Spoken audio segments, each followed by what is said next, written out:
if you ever played a huge game like Breath of the Wild, Skyrim, Fallout franchise, something in the later Grand Theft Autos, something where there's a epic space with lots of side quests to explore, but also kind of a main story you can make progress through.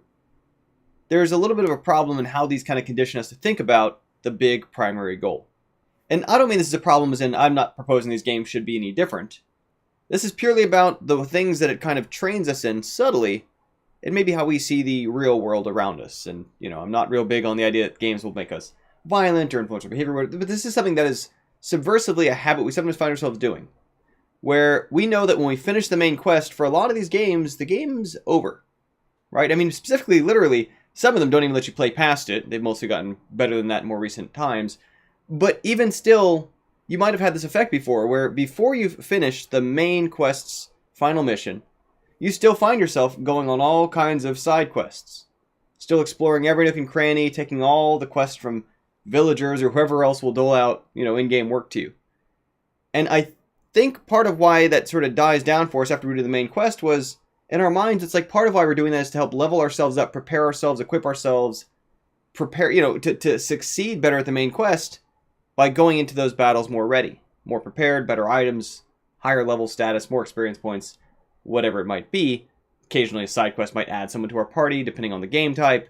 But these are things that, unfortunately, have this effect that if you zoom out, you will occasionally catch yourself putting off the main quest to do all these side quests because we're worried that once we do the main quest, it's all going to be over. It's going to end. It's going to suddenly make irrelevant the time we put into the side quest. It's suddenly going to stop us from further exploring those other things. And that, of course, is not a healthy way to be thinking about the things we're doing in the real world, where we probably have one primary objective, a big goal, something you're at least aiming towards, moving towards.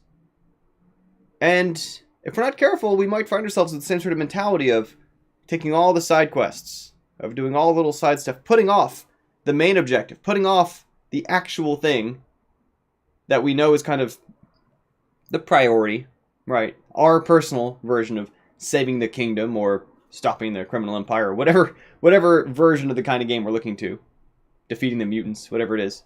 These are things that become problematic because, of course, that's not really what happens. When you complete your goal, you're not suddenly left with nothing to do. You're not suddenly then happily ever after, story ends. And this is sort of the issue for all fiction, this illusion of the ending.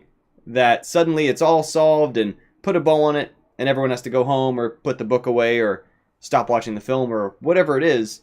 That whenever you actually get to that goal, when you get to the thing that you've been putting off, get to the thing that you knew was your priority, get to the thing that you know is really more important than the side quest you've kind of been chipping away at, then all that happens is we pick a new one. We find a new one. We continue to grow, we continue to move on, we continue to expand, but it's not really the end of anything. It's the start of so many other things that suddenly become within our means or within our next options because we've gotten the other one behind us. And so that's all it is today, to basically be careful, to not adopt that sort of mindset of putting off the main quest from a feeling like, either the side quests are going to help me do it or that the main quest is somehow going to be an end to anything. There's a certain feeling that some people get this concern that their identity is wrapped up in that battle. This sort of Sisyphus challenge of fighting against that objective is kind of their identity. And if they ever hit that goal, might feel kind of directionless, might feel kind of lost. And so this is also, the one other kind of a real easy tip we can do for these is to really get specific about figuring out, okay, what's the next goal after I achieve the current goal? And this is the same sort of thing I've done before when I've got someone who they're working on a project that they know is dragged on longer than they wish it should or meant to.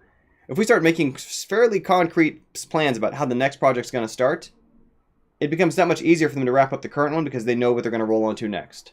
They're not fearing the existential void in the middle of, but who am I now if I'm not doing that thing that I sort of define myself around? Anyway, that's stuff for the day. Just making sure you're obviously chipping for it. I'd be curious to hear down in the comments, what is your primary objective? What is your main quest? Especially if it's something like we're talking about.